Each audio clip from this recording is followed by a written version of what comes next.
Thank you. Good afternoon, everyone. Today's workshop on our Lunch and Learn series is the art of negotiation. And I'm going to talk to you today about simple tips to getting your best deal. I'm Shelby, and I'm the managing partner of InUrban Strategies. We're a consulting firm who works with a lot of nonprofit organizations in terms of helping them deliver programming. And we have four key areas of operations. One is strategic planning, which not only we help nonprofits with, but we also work with small businesses as well. Program development and delivery, which certainly is where we work with nonprofits mostly, and that is about 80% of our work.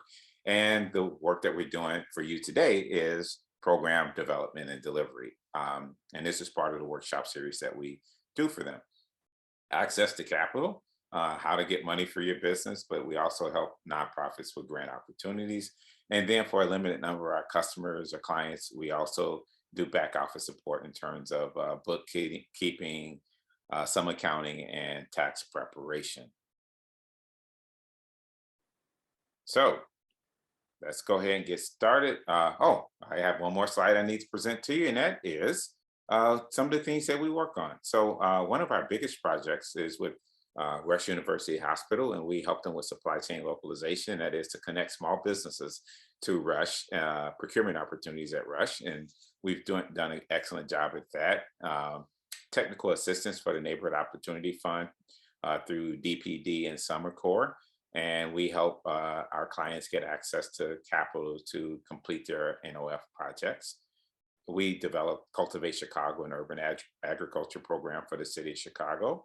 And we also work with the organization Family Farm, a nonprofit, and we help them with program development, delivery, but also help them improve their operational management side of things. So we do a lot of things. Most of you today who are listening in, working with us on either the CRF program where you obtained a loan during the COVID era, or BACP where you're participating in our programming, the Small Business Support Program. And we're happy to have all of you aboard, or those who are going to watch this in the future. And so I always like to start my presentations with the burning question. And so today's burning question is, how can I get the best deal?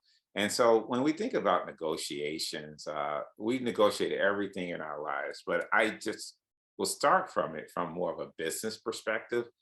And everything you do in business is a negotiation, right? So if you're working with customers, there's going to be some haggling on pricing because customers love to haggle on prices. If you're working with your vendors or suppliers, there's another area of negotiation, right? And I include a picture of like an open air market because, in a lot of ethnic communities, haggling and negotiation is just a part of the whole process. And I think a lot of people derive a lot of fun out of it. And, I think it's more of an exercise just to do it, but everybody participates and everybody enjoys it. If you hire people, you're certainly going to have to negotiate with your employees. They always want more money than you're willing to pay them. So you always have to justify why are you paying them so little. And then they want to negotiate with you in terms of justifying why you should pay them too much. So there's always two sides to the coin in negotiations, right? And then at some point you'll try to get money from a bank or an angel investor. And I just went through that, and trust me, those are some hard negotiations in terms of getting investors to write checks. So, so let's just we'll take a look at that. But like I said, everything in your business is at some point is going to be some type of negotiation. So, all right, so the first thing you want to do is you want to know your purpose, right? And so why are you doing it? I like to say, let's define what is a win, right? And for most people, winning means that I'm going to make it to the finish line and I'm going to get everything I want. But you have to decide on what do you really want and exactly what you want, right? Because it's not necessarily what you want is what you're going to get, but at least start off with knowing what you need, but also what you're willing to give up, because negotiations are never going to go to the point where you're going to get everything you wanted. Now, in a few instances that may happen, but that's not the best way to end a negotiation. And then lastly, how important is it to preserve a relationship? And that to me is the most important part because if you fight too hard in this negotiation scheme, you could ruin a relationship in the process. And so you look at that and say, well, the vendor really needs me, my supplier really needs me. Well, maybe, maybe not. He may have other people standing in line waiting on you. And I can tell you, like this one beef jerky manufacturing company, my team is now running. And we have customers coming to us all the time saying, we need your help, we need your help. And we have more customers than we have capacity. But I still like to preserve those customer relationships because somewhere down the road, we may have more capacity than we have customers. And so I don't want to go back to them and say, hey, I apologize. Uh, when I said all those mean things, I really didn't mean it. Right. So keep that in mind when you negotiate. All right. So what we're going to do is I like to sometimes interject a little humor and go a little bit off track, but this is to me, if you can purchase a used car and you can do it well, then you are the ultimate negotiator. And so I like to use this story that I developed, and a lot of it, the information came from an actual used car salesman. So I'm thinking I'm more on the spot in terms of telling this story, but I think it's a good example of uh, how people negotiate every day in their lives, right? And at some point, many of us actually have gone out to buy a car and have experienced this. So the story has two characters. One I'm going to call Shady Sal, and the other one I'm going to call Shy Town Charles. And it's a little story, as I say, about a used car salesman and what they call their mark, right? And not to saying it in a bad way. It's just it is what it is, right? And so Shady Sal is the sales guy, and there's Shy Town Charles who's looking for a car. And so you think about it in negotiation, you have somebody who's supplying something, somebody's willing to buy, and they have competing interests. Sal wants to make as much money as he can. Charles wants to spend as little as he can and drive away in a nice used car. Now, knowing the world of automobile purchasing, it's pretty easy to guess how the story is going to end, but I'm going to tell you the story anyway because I think it has some pretty interesting concepts in between. So first, we look at Shady Sal, who sees you walking into the door, and the first thing he can smell is the desperation, the fact that you more than likely need a car, because he's determined that right before you even walked in the door. He's been looking out the window. He saw you pull up into the beater. He saw the smoke coming out of it, but he's gonna pretend he didn't see that. But now he already know I have somebody desperate, right? And so then he listens to your wants and not your needs, because he knows that if he can sell you on the things that you want, then he can sell you on anything. The needs are not important. He wants to know what you want, so he can then direct his sales spiel over to what and his negotiation skills over to what your wants are, because we tend to make those more important than our needs. And then he's in the process, he's going to devalue your trade in. It's like, the car is a lemon. And, I saw smoke coming out of it. Look at the rust here and the dent there. It's going to do all those things. And you're going to be looking like, yeah, I know the car is horrible, right? And then he's going to let you fall in love with the new car. And one of the things that sales guys like to do is they'll tell you, this has happened to me before. It's like, oh, this nice new car. Why don't you take it home and you'll just, drive it for a day, no obligation, see how it works on you, right? And so what Charles is gonna do is more than likely Charles is gonna take the car. He say, yeah, I'll take the car home. And he's gonna drive it and he's like gonna show it off his friends, like, oh, Charles, it's a nice car. You gonna buy that? And he's like, yeah, I'm thinking about it. And he said, oh, you look really good in it. And then Charles was like, oh yeah, now I gotta buy it, right? Because everybody think I look good in it. I made that commitment. So, he's gonna bring it back. Now you have Sal, he's gonna have you in the test drive. And he still listens, he's talking and asking all these probing questions about you. He's still trying to get your wants and knowing where you want to be. And he's sizing you up, seeing how much you like the car. And then pretty much by the time you get out the car, Sal's gonna say, can you see yourself in this car? Right. And Charles gonna say, yeah, I can see myself in this car. This is really cool. He's like, oh, come on in, let's talk about it. And so he's going to give you a price that's well out of your price range of what more than the car is worth. And he also knows he's going to make money on financing. He's going to upsell you on all the other fun stuff that they have, like the paint protection package and the extended warranty. And Sal knows this business really well. And in being a good negotiator, you really have to know your business. And that's why Sal wins 95% of the time.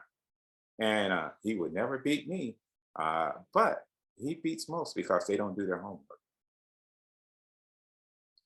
And on the other hand, we had Charles, who walked into the dealership desperate for a car. And the first thing he's complaining, my car doesn't work. It's horrible. It's making all kind of noises and da da da da da. And that's why I say he talks too much. And that's the one thing in the negotiations. We'll talk about this as we sum it all up. You don't want to say too much. Silence is golden in negotiations. But he knows his car's a clunker, so he's going to let Sal just keep devaluing it. And he's always going to show his excitement, right? It's like, oh, look at this, all the state of the art, whatever, new systems and computer screens and bells and whistles and self-driving. He's just going to get overwhelmed with joy in terms of the car is so much better than the 15-year-old car he's driving. But Charles has horrible credit. And then the dealers, they always say, let's not focus on the price and the interest rate. Let's focus what monthly payment do you want to be in? I know a lot of us have heard that, right? Well, what you want your monthly payment to be? And that's not a good way to buy a car. But for negotiation, it is because they're looking at what you want to spend, right? And if I hit that number, would you buy the car? And that's the negotiation is actually the interest rate and the price of the car. So they try to steer you away from that. So good negotiators will try to steer you away from the things that are most important and want you to focus on the things that are not as important to you, but it's really important to them. And then one of these days, Charles is going to have buyer's remorse because he has a high car payment and a car that maybe not in good shape at all. But as you can see, Charles started off by putting himself in a bad position. And as the negotiations went on, his position got worse and worse.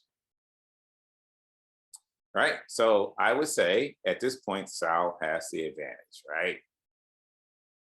Now, but Chi-Town drives away with a car and actually thinks he won. And that's the other part. It's like in negotiation, if you give a person a bad deal and they think they won, was it a really bad deal, right?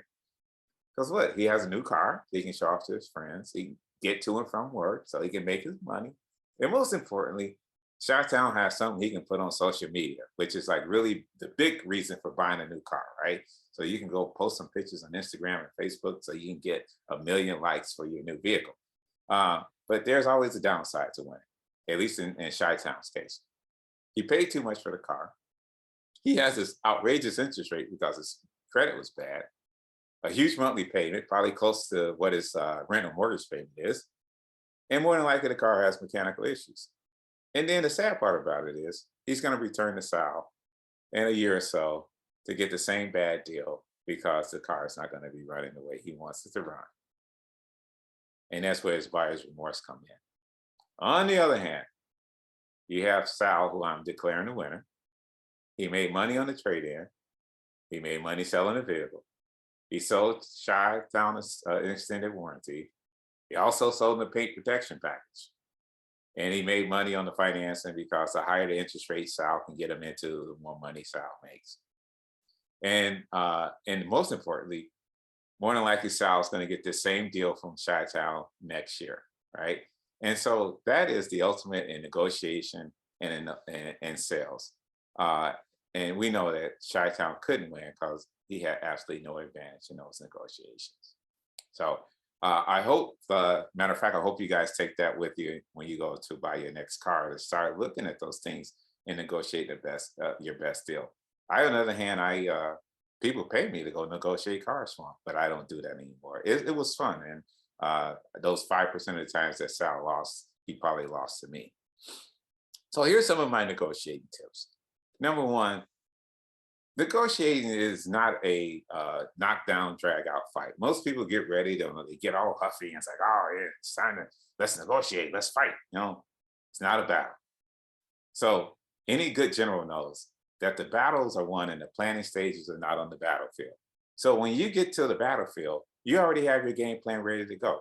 So in the case of buying a car, you've researched, you know what the prices are, what people are paying, you know what your interest rates are because you've already talked to a lender and the lender said, hey, I'll lend you this amount of money at this interest rate for this period of time. So already know your monthly payments. You don't trade in cars because you're not gonna get the best price on it. It's just something else for them to do. So if you've done all your homework, you're not going in the battle. You're going in there being matter of factly saying, I've done my homework. And I can tell you at that point, Sal is less inclined to fight with you and he just want to get you out the door so he can get on to his next one. Right. But that's why you need to start from a position of strength. And that starts with doing your research, no matter what you're doing. If you're in business, it's very important to research. You want to know what your customers are paying. That's why you do a competitive analysis. You want to know what your suppliers are charging other customers. That's when you're doing your cash flow planning. And so anything that you do in business, you want to do your research. But it's very important that when you're trying to negotiate that you understand what position you're coming from, and you have to come from a position of strength, and knowledge is power in that. And never appear to be desperate. People can sense desperation, they'll take advantage of you every time. I have to admit, I've done it on occasion myself when I was negotiating. But it's about I have to win, right? But also understand your value. And so, especially in business, business have a tendency to reduce their pricing because they think that's a good negotiation tactic. And we'll see that it really isn't. So what ends up happening is they reduce the price, and then they're priced so low because it's like, that's the way we negotiate. You lower the price, that they negotiate themselves out of business. And then also very important is, as Sal taught us, you have to know what motivates your opponent. And so if you know what's motivating them, you can play on those motivations, and it makes it easier to get your best deal. Now, and a lot of times it could be something really simple. It doesn't have to be something complex, but knowing what motivates them really helps. And knowing them really helps well too. So the more you know about your opponent, the easier it is to have really meaningful negotiations. All right. So there's a lot of approaches that you can take to negotiating. And I would say you want to understand those approaches. And I'm going to say the first two we're going to rule out. They generally don't work well. And in some instances, they may work for you. But the hard approach is really that's the fighting part. And who wants to fight for what they get in that respect? I mean, it should be a little easier than that. But some arenas it requires that competitive bargaining. So, but if that's what it takes, then that's what you do. But then there's the other side. There's the soft approach, and that's yielding too much and forgetting about your own interests. And that is not a healthy way to negotiate either. So make sure you just keep those two things in mind. So I highlighted the principal approach, which is the easiest and the best way to get to your great deal. Number one, you want to focus on achieving a lasting and win-win outcome, because negotiations in business is relationship based. And so if everybody wins, then they're coming back to you again and again and again, or vice versa. Separate the people from the problem. Focus on what you're trying to accomplish, not the person who you're negotiating with. So a lot of times people are like, I don't like that guy. I don't like that girl. It's like, don't focus on that. Focus on the problem. What problem are you trying to solve? What are you trying to get at? If it's a lower price for your cost of goods sold, then focus on that. Don't focus on the person. And then also put the emphasis on the interests of your company and also the interests of whoever you're negotiating with, because the interests of both parties are really important in this situation. But also you got to have options, right? So you can't go in and say, this is it, and once again, there are some situations where you can do that. Most of them you can't. So if you come in saying like, $1 million is my price and I'm not moving one penny up and one penny down, it's going to be hard to negotiate anyone. It's like, okay, so what is there to talk about? See you later, right? And then basing the agreement on objective criteria. But that all feeds into everything that you do up to that point, right? So if you have an agreement, it's something that works well for both organizations, and it's very objective. It should also be a little measurable in terms of I walk away and I can go to my boss and say, look, look what I gained for the organization, and look what it's going to save us, or look what it's going to do for us. Right. And then this is really important one, because now if you go buy a newer used car, you go to a car dealership, they'll start asking these probing questions like, are you married? You have a significant other? And it's like, yeah, I'm married. Where's your wife? She's at home. Um, is she going to be part of this process? Yeah. Oh, you need to go get her there, right? Because there are instances, and I'll give you a great example. My father years ago did this to my mom.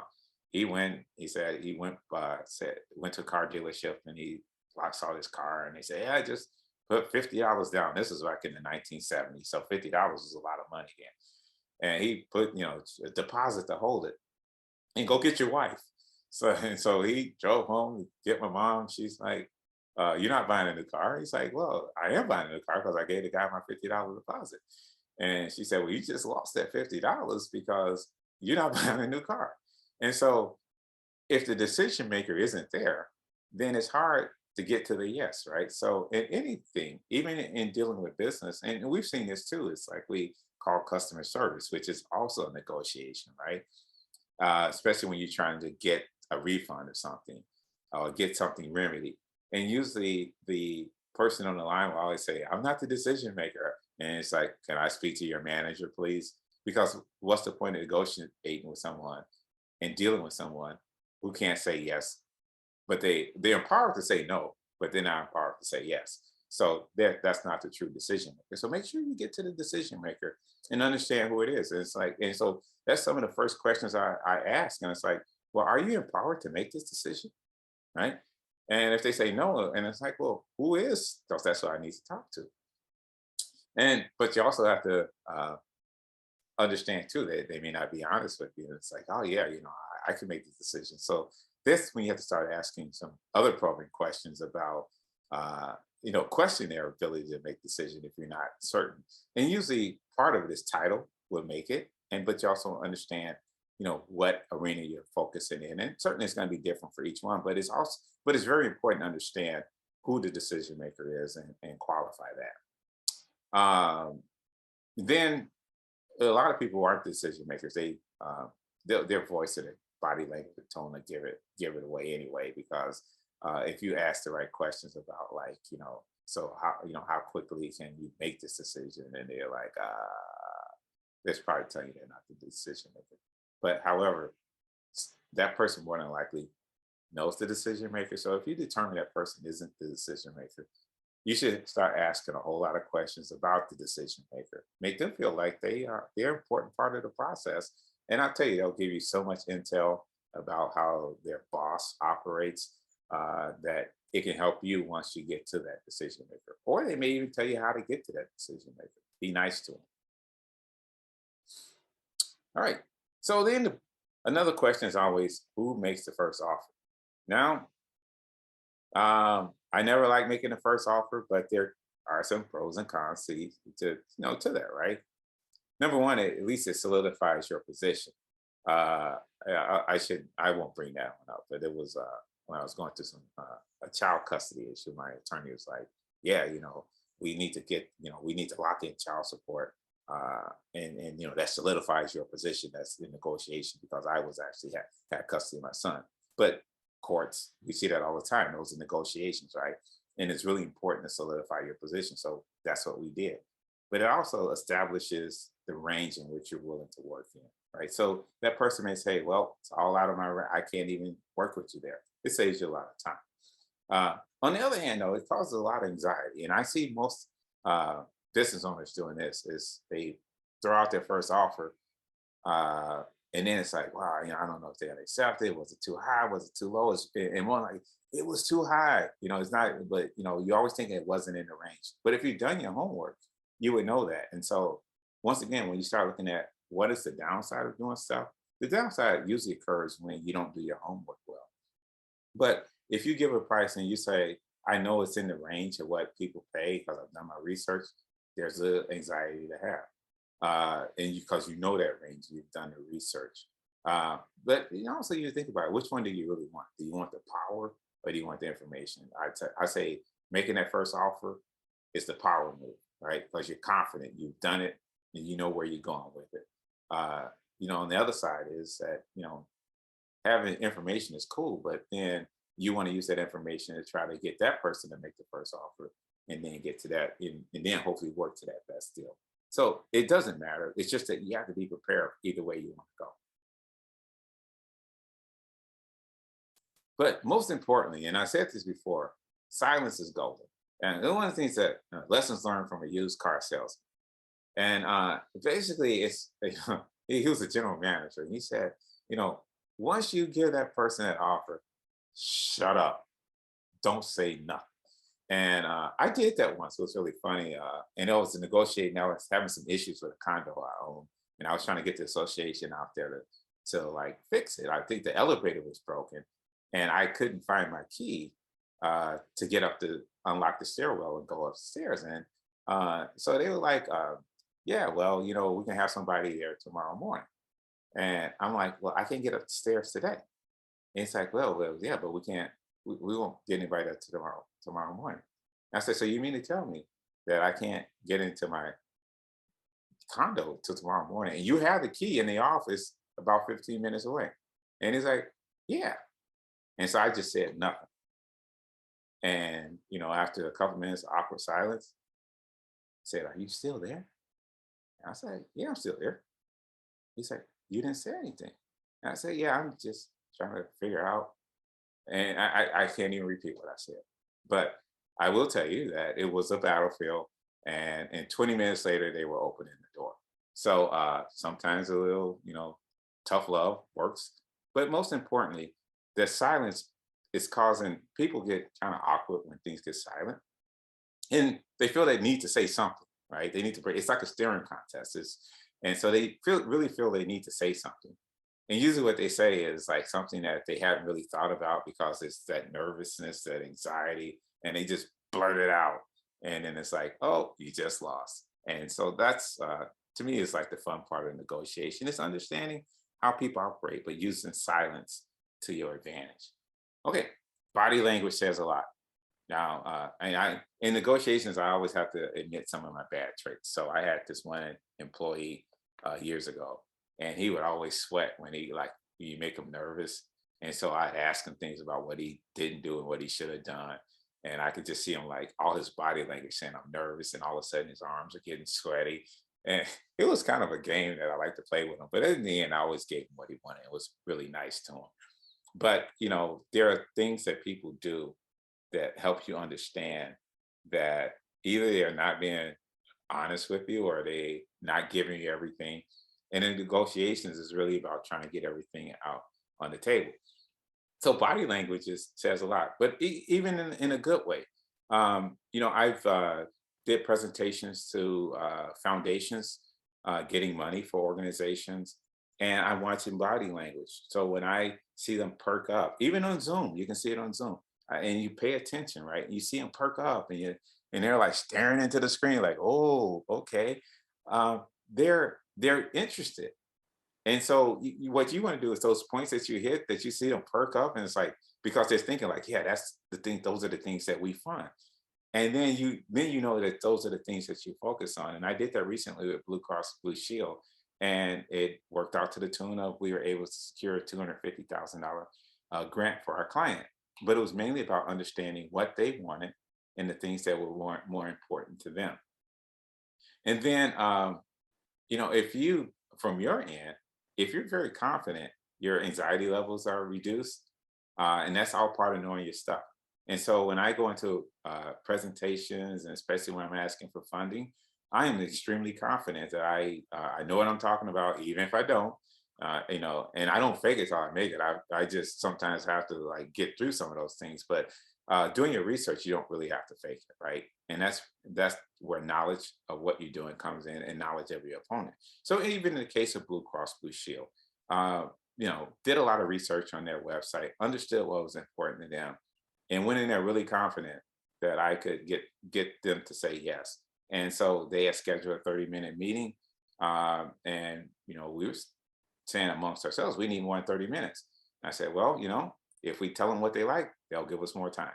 And so at the 30-minute mark, they said, hey, can you stay another 15 minutes? I'm like, deal closed. I'm like Sal at that point. I was like, oh, they write the check. It's just a matter of everybody getting to know each other. And sure enough, and within a week or so, they was like, yeah, this is really cool. We're writing a check.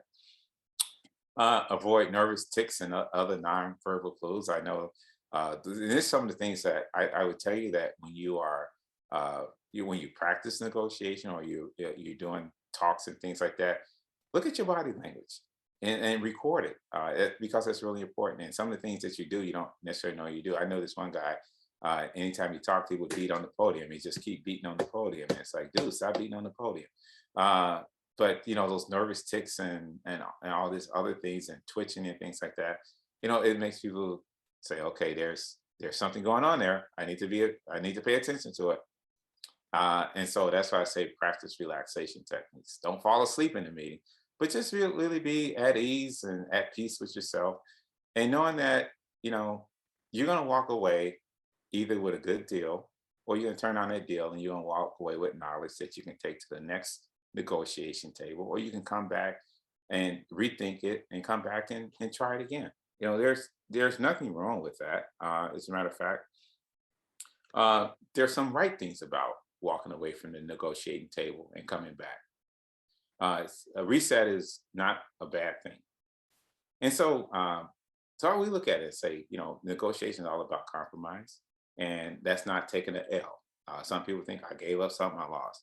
Nope, that's the best way to do it. When two people walk away from the table, two organizations walk away from the table, knowing they gave up something, but in the end, they're going to get an overall benefit is really the goal of it, right? So, you have a scenarios. One is win lose. One side just, kicks the butt of the other side and walk away with the prize, the trophy. I'm the best, and you know, forget you, right? That's not always good, because that could cause a lot of bad blood, and you never know when you need those people, and you should never burn bridges. Lose lose. I, I was talking to a friend yesterday. Lose lose always happens in divorces, and so if you want an example of what's a great lose lose situation, just look at any divorce case, and you will find that like 99% of them are negotiations that are lose lose for the litigants and win win for the attorneys. So, but that's the other thing. It's like you don't want to negotiate so hard with someone else that both of you guys put into a losing position and don't achieve what you're looking for. And then there, of course, is the win-win, and that's where you find a mutually beneficial a solution to what you're doing, common ground, and you're both in a better position. And that's how I start all my negotiations and all my asks. It's like, how do I put myself in a better position, but at the same time, putting the organization or the individual that I'm working with in a better position too? Because that way, when we all win, and that's really to me is what business is all about, especially when you're a small business. It's not about, I think it less of competition, but more of helping each other grow and finding situations with other small businesses where we can produce a win. And then most importantly, and small business owners do this every time, they negotiate with themselves. Uh, if you make an offer and the other party says no, don't make another offer. Just wait. And then if they say no, it's like, well, what do you think it's worth? How's that? But put the onus on them to come with a counter offer before you make one, because it's almost impossible when you're betting against yourself. And I put a little simple example. It's like, all right, this price is 5,000, nothing. Oh, they must want to pay less. They could be thinking like, man, that's a good price. But let's not think we're desperate, right? And then you say, okay, well, how about 4,000? And they were probably willing to pay 4,950. So don't keep lowering the price until someone tells you where they want to be. And even if they say, okay, well, I want to be at 4,000. If you feel that it's worth more than 4,000, then explain to them why. It's all about value. And that's where you start thinking about some of these business concepts that you've been learning. One is value proposition. And so the more that you can show that something has value, the more you can charge for it. Don't be afraid to walk away. It's been numerous times. Matter of fact, I tell people, you haven't gotten a good deal on a car until you walked away from a car dealership. And then the sales manager calls you and say, could you come back? We're going to give you a better price. That to me is the ultimate win. But you can't be afraid to walk away. And there's numerous reasons. One, if the deal doesn't work for you, it just doesn't work for you. Don't try to force something. It can also give you a baseline to start somewhere else, right? So, there's multiple car dealerships around. Let me go. Now I know at least where this dealership is. Let's see what this other guy says. Now, if that other guy is like, that's as good as I'm going to give you, then you pretty much know you got a good price. And as I said, you may get that call back. Hey, come on back. We're ready. We're ready to talk. But most importantly, and I always stress this, know your value. Know what you're willing to spend and know what you're worth, no matter what side of the coin, negotiating coin you're on. And then lastly, after you all have come up with the terms, you want to put it in writing. And you also, and I said, reviewed and agreed upon, right? Because car dealerships are notorious for this. They'll agree to one thing, and then when they give you the contract, it says something totally different, uh, which is the ultimate in like unethical negotiations. But you always have to know how people operate, right? So it's very important to make sure you read that. And those things, if you come in with your own financing, you know what price you're going to pay, then a lot of those things can't be thrown at you, right? And you're understanding that you're not understanding the monthly payment. So that's why it's really important to understand and having the tools that are necessary for a successful negotiation. All right, so we're going to end this in a couple of minutes, but I wanted to show a video, which is one of my favorites, about negotiation. So, and some of the points that I've raised in this presentation are actually shown in this video, and it's a 2-minute video, and it's on YouTube. I've actually given the link as well, so if you want to check it out yourself. But let me go ahead and play it. I'll do the talking. I know you'll be tempted to chime in, but remember... I'll do the talking. I know you'll be tempted to chime in, but remember that you're in an emotionally vulnerable state. I'm the professional. Oh. Okay. Ready. Freddie Bender, this is Rex Roth, and you are the lovely Marilyn. Please, Miss Rex Roth. And you must be Mr. Massey. Please, Miles. Sit down. Oh. Freddie, I was sorry to hear about the Goldberger Award. Pastry? We did very well. We did very well. Not to worry, Mrs. Rexroth. You're ably represented. I'm sure Freddie's just too modest to tell you he used to clerk for Clarence Thomas. Pastry? Going begging. Don't try to bait me, Miles. Now, if you have a proposal to make, let's hear it. Well, at this point, my client is still prepared to consider reconciliation. My client's ruled that out. My client is prepared to entertain an amicable dissolution of the marriage without prejudice. That's a fart in a stiff wind. My client proposes a 30-day cooling-off period. My client feels sufficiently dispassionate. My client asks that you not initiate proceedings pending his setting certain affairs in order. Well, what's so goddamn funny? Please, let me handle this. All right. So much for the icebreakers. What are you after, Freddie? My client is prepared to settle for 50% of the marital assets. Why only 50, Freddie? Why not 100? While we're dreaming, why not 150? Are you familiar with Kirshner? Kirshner does not apply. Bring this to trial. We'll see if Kirshner applies. What's Kirshner? Please, let me handle this. Kirshner was in Kentucky. Kirshner was in Kentucky? Kirshner was in Kentucky. All right, Freddie, forget Kirshner. What's your bottom line? Primary residence, 30% of remaining assets. What are you, nuts? Have you forgotten Kirshner? Freddie, it's a negotiation. See you at the preliminary. Freddie, we're all friends here. It's a negotiation. Hey, Freddie, fine. We'll eat the pastry. All right, so so I saw some of those things that I brought up, including body language and understanding, doing your research and making sure whatever you bring up is relevant, right? But there are other clips that you can watch on YouTube. But once again, I think it's just really important for us to understand that the best negotiations involve you understanding not only yourself really well, but whoever you're negotiating with just as well. And also understanding the industry that you're operating in. And so I always like to give one last tidbit, and this is what I told a kid. He was doing. He sent me a quote to shovel my snow one year, and it was a lot of snow, and he sent me this price, and he's like, I can do it for I think it's like $75 or something like that, and he said, "Is that okay?" And I said, his name is Aiden. I said, Aiden, I'm gonna give you a piece of business advice. Just state your case and drop the mic. State your price and drop the mic. And that's what you should do. It's like um, don't really try not to get into these huge negotiations, because if you understand your pricing model, you understand where you need to be, then you should be in a very narrow range, and in a narrow range that you could work in and not make the negotiation so tedious. So, don't negotiate against yourself. And that's what the kid was doing. And I cautioned him against that. Matter of fact, I paid him a little more because his price was actually too low. All right. So, we have some more 2021 lunchtime learning sessions going on. Today, you're in the negotiating webinar. Tomorrow, you can be in the You Can't Do It Alone webinar. And once again, these webinars are available. They're going to be available via YouTube. So if you miss any of them, you can always go back and find them. On December 14th, we're going to do promotional campaigns.